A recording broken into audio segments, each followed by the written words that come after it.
उन स्थिति पे निश्चित तौर पे हम लोग चिंतन करेंगे, मंथन करेंगे।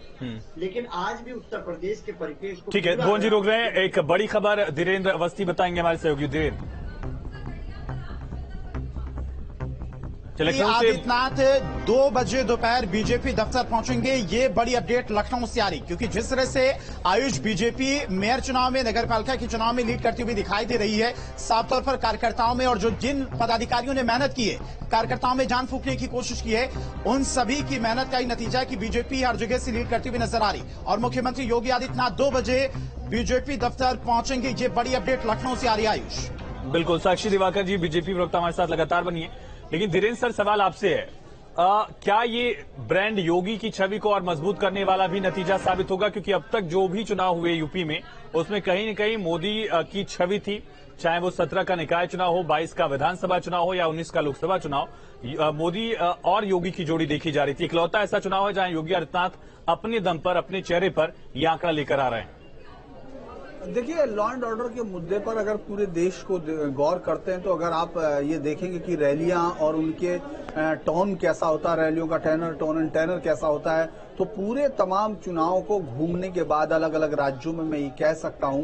कि योगी आदित्यनाथ एक अपनी अलग पहचान बना चुके हैं उत्तर प्रदेश के मुख्यमंत्री के तौर पर, और साथ ही साथ लॉ एंड ऑर्डर पर उनके रवैये को लेकर पूरे देश में उनकी पार्टी के समर्थक उनको एक इंडिपेंडेंट लीडरशिप के तौर पर उभरते हुए देख रहे हैं। उत्तर प्रदेश के इस चुनाव से यकीनन उनको बहुत ज्यादा, मुझे लगता है कि अपने आप अपनी पार्टी में ताकत वैसे मिलेगी कि वो अकेले दम पर इस पूरे चुनाव को लीड कर रहे हैं, हर जगह पहुंच रहे हैं, हर जगह रैली कर रहे हैं। तो ये बताता है कि वो चुनाव की जो बिल्कुल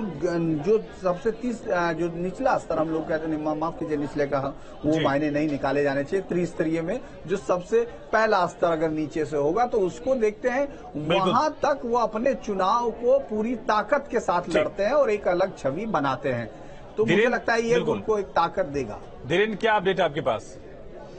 अभी तक अगर आयुष बात करें तो मेयर के चुनाव में बीजेपी का तो डंका बजता बस साफ तौर पर दिखाई दे रहा है, लेकिन नगर पालिका की बात करें तो यहां पर भी बीजेपी सबसे ज्यादा सीटें जीतती हुई दिखाई दे रही है। ये एक्सप्रेस में बीजेपी की गाड़ी सबसे तेज रफ्तार से आगे बढ़ती हुई 88 सीटों पर बीजेपी लीड करती हुई, सेकंड नंबर पर बीएसपी 22 सीटों पर लीड करती हुई, थर्ड की बात करें तो एसपी 40 सीटें जीती हुई दिखाई दे रही यहां पर, और कांग्रेस 5 सीटें जीती हुई दिखाई दे रही, यानी कि बीजेपी की गाड़ी की रफ्तार सबसे ज्यादा है। और अदर्स की बात करें, ये आंकड़े आयुष काफी चौंकाने वाले हैं, क्योंकि सेकंड नंबर की पार्टी की बात करें, थर्ड नंबर की बात करें तो उनसे भी ज्यादा जो कैंडिडेट जीते हुए दिखाई दे रहे हैं वो अदर्स के हैं।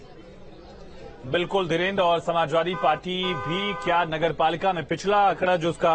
लगभग 67 पालिकाओं में उसके चेयरमैन चुने गए थे, वो आंकड़ा क्या रिपीट कर पाएगी, हासिल कर पाएगी, ये देखना होगा। साक्षी दिवाकर जी, एक नई रणनीति बीजेपी ने आजमाई थी, उस रणनीति में कितनी कामयाबी मिली? जो 395 पसमानदा प्रत्याशी या मुस्लिम प्रत्याशी आप लोगों ने उतारे